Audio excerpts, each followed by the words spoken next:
Hello दोस्तों, दर्पण शिक्षा केंद्र में आप सभी का स्वागत है। जैसा कि आप लोग जानते हैं, सीटेट दिसंबर 2022-23 के लिए हम लोग तैयारी कर रहे हैं और आज हम लोग से जो है 18 का डिस्कशन करेंगे। इसमें सर्वप्रथम आज हम गणित शिक्षण का क्वेश्चन करेंगे, जो कि हमारा क्वेश्चन नंबर है 46। गणित शिक्षण क्वेश्चन नंबर 46, इसका आज हम डिस्कशन करेंगे। पहला ही क्वेश्चन हमारा दिया हुआ है, क्या इसके बारे में पढ़ते हैं। वेन हीले के सिद्धांत कितने बार पढ़ा चुके हैं? बहुत बार पढ़ा चुके हैं। वेन हीले का सिद्धांत कार्य के अनुसार कौन सा क्रम जो है ज्यामितीय स्तर के लिए सही है? ठीक है, तो वेन हीले के सिद्धांत में सर्वप्रथम हमारा कौन सा आता है? पहचान करना। ठीक है, वेन हीले के सिद्धांत में ऐसे हम आज प्रश्नों को भी काटने का विधि सीखेंगे। पहचान करना आता है तो हमारा ऑप्शन नंबर ए में भी पहचान है और ऑप्शन नंबर बी में भी पहचान है। विश्लेषण नहीं आता है तो सी और डी कट गया। ठीक है, उसके बाद क्या होता है कि पहचान करने के बाद होता है संबंध बनाना। यहाँ पर संबंध बनाना पहला ऑप्शन में है, तो ऑप्शन नंबर किस में? बी में विश्लेषण दिया हुआ है, ये भी कट गया, तो ऑप्शन नंबर बी भी हमारा कट गया। तो हमारा आंसर क्या होगा? आंसर होगा हमारा ए नंबर, यानी कि पहचान करना, संबंध बनाना, विश्लेषण करना, निगमन यानी कि सिद्धता का सिद्धांत यानी रिगर भी इसको बोलते हैं। लास्ट जो हमारा होता है ऑप्शन नंबर ए सही है, याद रखिएगा। अगला क्वेश्चन कर रहा है 46-47 नंबर, क्या इसको हम देखते हैं। 47 नंबर प्रश्न कर रहा है कि निम्न में से कौन सा कथन जो है गणित की प्रकृति के बारे में सही नहीं है? यानी कि 3 है और 1 नहीं है, इसी के बारे में चुनना है। पहला दिया है ऑप्शन क्या? दिक् स्थान, यानी कि दिक् स्थान और क्या है? परिमाप और माप का विज्ञान है। यस, ये सही है हमारा। ठीक है, दूसरा कह रहा है कि गणितीय ज्ञान सटीक, व्यवस्थित, तार्किक है, ये भी सही है। ठीक है, और चौथा तीसरा का कह रहा है गणितीय भाषा अच्छी तरह से परिभाषित और स्पष्ट है। हाँ, परिभाषित और अस्पष्ट जो कि है, ये भी हमारा सही है। कारण कि गणित में सभी प्रमेय और अभिगृहित प्रमाणिक तथ्य हैं, नहीं, यही गलत है और हमारा क्या है? ऑप्शन नहीं है, इसलिए हमारा ऑप्शन डी सही है। ठीक है, नहीं को नहीं से मिला दीजिए, ये हमारा नियत है 47 का, डी नंबर ऑप्शन सही है। ठीक है, वही है। अगला कह रहा है 48 नंबर क्वेश्चन, एक गणित की परीक्षा में सुश्री एक गणित की परीक्षा में सुश्री फातिमा ने एक प्रश्न सम्मिलित किए। यदि दो संख्याओं का योग कितना है? 17 है, तो संख्या क्या है? यह एक उदाहरण है, यानी कि कोई भी संख्या जो दिया हमारा मतलब सीमित नहीं किया है, कोई भी लेना है, कोई भी अंक तो लेना है कि दो संख्याओं का योग कितना होना चाहिए? 17। ठीक है, तो ऐसे प्रश्न को हम क्या कहते हैं, किसका उदाहरण है? तो ये बहुविकल्प चयन वाले प्रश्न है, नहीं, गलत है। बंद सिरे वाला प्रश्न है, नहीं, गलत है। संदर्भात्मक प्रश्न है, ये भी नहीं है। ये है मुक्त सिरे वाले प्रश्न, यानी कि ऑप्शन नंबर डी हमारा सत्य है। चलते हैं 39 नंबर पे। 49 में देखते हैं क्या है कि निम्न में से कौन सा कथन पर विचार करें और सही विकल्प का चयन करें। ये हमारा प्रश्न दिया हुआ है, इसके बारे में जानते हैं। ऑप्शन क्या कह रहा है? कह रहा है ऑप्शन कि मापदंड, इस दिया है कौन सी? मापदंड क्या है? संदर्भित आकलन विद्यार्थी का किसी मापदंड के आधार पर मूल्यांकन करना। नहीं, किसी मापदंड के आधार पर हम क्या करते हैं? मूल्यांकन करते हैं। तो ये हमारा देखते हैं कहाँ तक सही है। दूसरा दिया है क्या? बी नंबर मानक संदर्भित आकलन नैदानिक परीक्षण और उपचारात्मक शिक्षण में उपयोगी है। नहीं, यानी ऑप्शन नंबर कौन सा सही होगा? कह रहे केवल बी सही है, गलत है। केवल ए सही है, सही है। केवल ए हमारा सत्य है, बाकी सब ऑप्शन गलत है। क्योंकि इसमें हम जान लेते हैं मापदंड का मतलब क्या होता है। मापदंड एक सिद्धांत या नियम है, ठीक है, जिसके द्वारा आप सच्चाई पता कर सकते हैं। एक दृढ़ संकल्प है, यह एक मुद्दे पर राय या निर्णय करना होता है इसके अकॉर्डिंग। ठीक है, मापदंड के अकॉर्डिंग। मानक का मतलब क्या होता है? मानक का मतलब होता है, मानक का अर्थ होता है एक निश्चित पैमाने के अनुसार गठित। हम कभी भी एक निश्चित पैमाने के अनुसार गठित नहीं करते हैं। ठीक है, इसीलिए हमारा 49 का ऑप्शन नंबर ए सही है। 50 देखते हैं, क्वेश्चन नंबर 15। कह रहा है कि मनप्रीत के पास अच्छी गणितीय तर्कणा यानी कि विवेचना है, इसीलिए उसके पास होगी, क्या चीज होगी, ये चीज देखते हैं। कह रहा है कि तार्किक और व्यवस्थित रूप से सोचने की क्षमता, बहुत बढ़िया क्वेश्चन सही है। हमारा तार्किक मैथ होता है और सोचने की, व्यवस्थित करने की, सोचने की क्षमता भी होता है, ये सही है। अब का बी नंबर कह रहा है कि परिभाषा, नहीं परिभाषा हमारे 1 to 5 में नहीं होता है, गलत है। त्रुटिहीन, ये भी गलत है। सही करना, सूत्रों को याद करना, ये भी गलत है। ऑप्शन नंबर 50 का ए सही है। 51 चलते हैं, 51 देखते हैं क्या क्वेश्चन कर रहा है। 51 नंबर क्वेश्चन कर रहा है कि कठोरी आयोग 1964 से 1966 के अनुसार कक्षा 1 से 10 तक, यानी x दिया है तो 10 तक के छात्रों के लिए गणित एक अनिवार्य विषय होना चाहिए, जो कि सामान्य शिक्षा का हिस्सा है। यह सत्य बात है, यह अनिवार्य विषय होना चाहिए जो कि सामान्य कक्षा का हिस्सा है। बी नंबर ऑप्शन में ओनली फॉर दिया है केवल, इसलिए इसको काट दीजिए, केवल नहीं होता है। आते हैं सी नंबर ऑप्शन देखते हैं।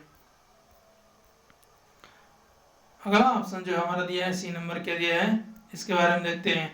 गणित को विश्लेषणात्मक तर्क, चिंतन, आत्मविश्वास और मनोभाव को विकसित करता है, नहीं मनोभाव को विकसित नहीं करता है। अगला देखिए, प्रत्येक छात्र गणित के अमूर्तता नहीं समझ सकता है, नहीं अमूर्तता समझता है, इसीलिए हम गणित पढ़ाते हैं अमूर्त के माध्यम से।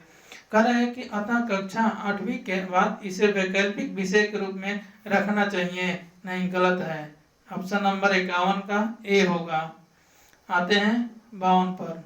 कह रहा है क्या कि निम्न में से कौन सा संख्या ज्ञान के विकास के संबंध नहीं है, नहीं चुनना है कि कौन सा संख्या ज्ञान के विकास संबंध में नहीं है, इसी को क्या करना है, चुनना है। ठीक है, देखते हैं क्या होगा। पंक्तिबद्धता हमारा होता है, नहीं करेगा पदानुक्रमिक समावेशन। ऑप्शन नंबर देखिए, जबकि हमें सही वाला क्वेश्चन आता है, ये नहीं रहता तो हमारा आंसर क्या क्या होता। पंक्तिबद्धता के माध्यम से हम किसी संख्या को विकास करने में संबंधित करते हैं, ठीक है, ये भी सही है। पदानुक्रमिक समावेशन भी करते हैं, ये भी सही है। वर्गीकरण भी करते हैं, लेकिन आत्म केंद्रित नहीं करते हैं, ठीक है। और क्वेश्चन में दिया गया है क्या, नहीं, इसीलिए हमारा ऑप्शन सही है डी। ठीक है, नहीं को नहीं से मिला दीजिए, सही हो जाएगा। 52 का ऑप्शन डी सही है। अब देखिए 53 कह रहा है क्या कि गणितीय भाषा सहायक होती है, गणितीय भाषा सहायक होती है, ठीक है। इसके बारे में समस्या समाधान कौशल को विकसित करने में, संप्रेषण और वाचन कौशल को विकसित करने में, तार्किक विवेचन कौशल को विकसित करने में।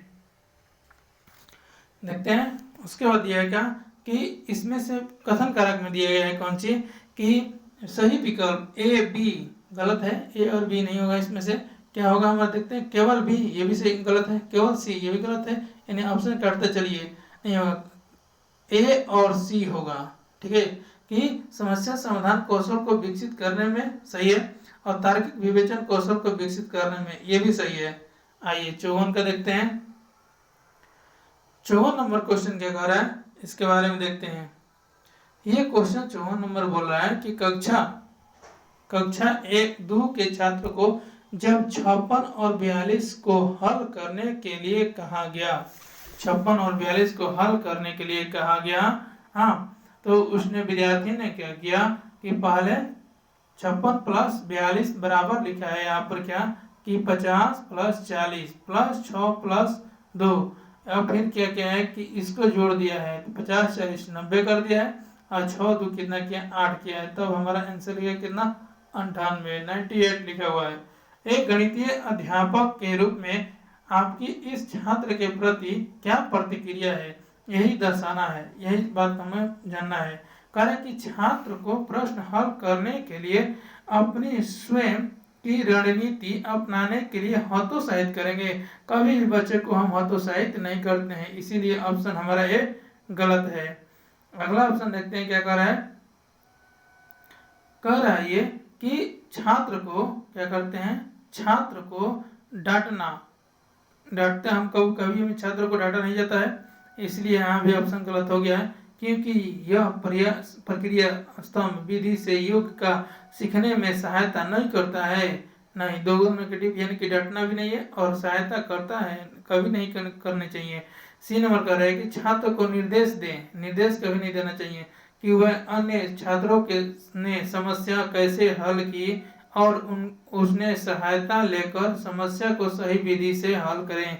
ये गलत है, यानी कि ए बी सी गलत है, आपका डी बच गया। यही हमारा सही होगा कि छात्र की प्रशंसा करें कि उसने प्रश्न को हल करने के लिए वैकल्पिक रणनीति का उपयोग किया, क्योंकि इससे रचनात्मकता और आलोचनात्मकता चिंतन में वृद्धि होती है। ऑप्शन नंबर डी सही है 54 के। आगे चलते हैं 55 क्वेश्चन। 55 नंबर क्वेश्चन कह रहा है क्या, इसके बारे में देखते हैं। 55 नंबर क्वेश्चन कह रहा है कि निम्न में से कौन सा सहयोगी और सक्रिय अधिगम को प्रोत्साहित करता है, इसके बारे में देखते हैं क्या है ऑप्शन इसका। तो ये हमारा जो प्रोत्साहित करता है, कह रहा कि छात्र कक्षा में हुई विचार विमर्श द्वारा विकसित मापदंडों के आधार पर आकृतियों का वर्गीकरण करते हैं। यह हमारा ऑप्शन ए सही है। कह रहा है कि शिक्षक 2 अंक वाली संख्याओं का गुणन की प्रक्रिया शेयर यानी साझा करते हैं, गलत है। और छात्रों को उसी प्रकार के प्रश्नों का अभ्यास करने के लिए प्रोत्साहित करते हैं, नहीं, ये गलत है। अब कभी कार्य छात्रों को निर्देश देते हैं, कभी निर्देश नहीं देना है। प्रत्येक छात्र को गणितीय खेल पहेली उपलब्ध कराना, ठीक है। और क्या कह रहा है, और उन्हें उनके उत्तरों को साझा करने के लिए कहना, कभी नहीं कहते हैं, यानी कि आपका 55 का आंसर नंबर होगा ए सही है। आते हैं 56 पर। 56 नंबर क्या कह रहा है, इसके बारे में पहले क्वेश्चन को देखते हैं। 56 कह रहा है कि एक अध्यापिका छात्रों को निम्नलिखित सवाल देती है, निम्न संख्याओं के योग में बड़ी संख्या का घेरा लगाइए, ठीक है। इसके बारे में देख रहे हैं कि करना क्या चाहता है, पूछ क्या रहा है सवाल, ये देखते हैं। कह रहा है कि इस प्रकार के प्रश्न का उपयोग अध्यापिका कर सकती है, मतलब ये जो दिया गया है इस प्रकार की जो कर रहा है व्याख्या, ये अध्यापिका क्या कर रही है इसके बारे में जानना है। पूर्ण संख्याओं में गुणन और विभाजन के आकलन के लिए, नहीं, ये विधि हम नहीं अपनाते हैं। नैदानिक परीक्षा के रूप में, देखिए परीक्षा तो लेना नहीं है, लेकिन कह रहे हैं कि नैदानिक परीक्षा के रूप में इसका उपयोग दशमलव संख्याओं में गुणन और विभाजन की भ्रांतियों यानी गलतियों को, जो कठिनाई होती है, संबोधित करने के लिए किया जाता है। ऑप्शन हमारा बी सही है। कह रहा है कि यह आंकने के लिए कि क्या छात्र को 3 और 9 के पहाड़े याद है, नहीं, गलत, ये नहीं है।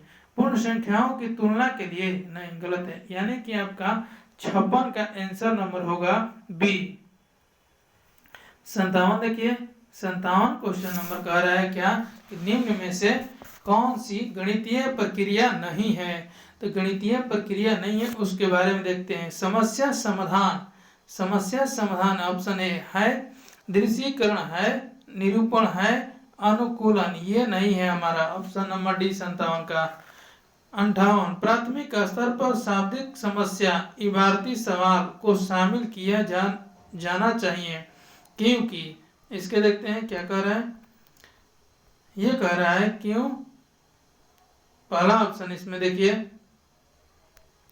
छात्रों द्वारा शाब्दिक समस्याओं इबारती सवाल को प्रभावी रूप से समझने, प्रतिपादित करने और हल करने की क्षमता अर्जित करना महत्वपूर्ण कौशल है। जी सही है हमारा, ऑप्शन नंबर ए। आगे हम देखते हैं, कह रहे हैं कि ये गणित की भाषा पढ़ाने का एकमात्र, गलत है, निगेटिव है। कह रहे हैं कि अगला शाब्दिक समस्या इबारती को निरंतर प्रयोग विद्यार्थियों के अंग्रेजी भाषा के निपुण बनाता है, गलत है, ऑप्शन सी। ये हल करने में आसान होती है, इसीलिए विद्यार्थियों की गणित में बेहतर अंक प्राप्त के लिए मदद करती है। गलत, यानी कि आपका 58 का ए नंबर सही होगा, क्योंकि यह प्राथमिक स्तर पर शाब्दिक समस्या इबारती सवालों को शामिल करना चाहिए, क्योंकि छात्रों द्वारा शाब्दिक समस्याओं को प्रभावी रूप से समझने, प्रतिपादित करने और हल करने की क्षमता अर्जित करने का महत्वपूर्ण कौशल होता है। अब देखिए अगला सवाल हमारा है 59 नंबर, इस पे चलते हैं। 59 नंबर कह रहा है क्या कि गणित शिक्षण में सांप और सीढ़ी, इसके खेल हम लोग पढ़े हैं। गणित शिक्षण में सांप और सीढ़ी के खेल के का उपयोग अत्यधिक उपयुक्त होगा उन अवधारणाओं यानी कंसेप्ट को विकसित करने के लिए जो संबंधित है। इसके बारे में देखते हैं। तो मापन नहीं, ये गलत है। संख्याओं के बारे में समझाने के लिए, आकृति के बारे में नहीं, ज्यामिति के बारे में नहीं, यानी 59 का क्या होगा हमारा बी नंबर होगा। यह जो होता है खेल बोर्ड पर खेला जाने वाला खेल है। प्रायः यह खेल बच्चों में बहुत लोकप्रिय है। इसका आविष्कार भारत में हुआ था और सांप और सीढ़ी का खेल संख्याओं को विकसित करने से संबंधित है। हमारे एनसीईआरटी बुक में ये है उपलब्ध। आगे देखते हैं और लास्ट क्वेश्चन है हम लोग का 60 नंबर क्वेश्चन देखते हैं। निम्न में से कौन सा चरण बच्चों को प्रतिमान यानी कि पैटर्न के अवधारणा विकसित का उच्चतम स्तर प्रदर्शित करता है? पैटर्न की पहचान गलत, पैटर्न का विस्तार करना गलत, पैटर्न की नकल करना गलत, नए पैटर्न की क्या करना सृजन यानी खोज करना। ऑप्शन नंबर 4 सही है।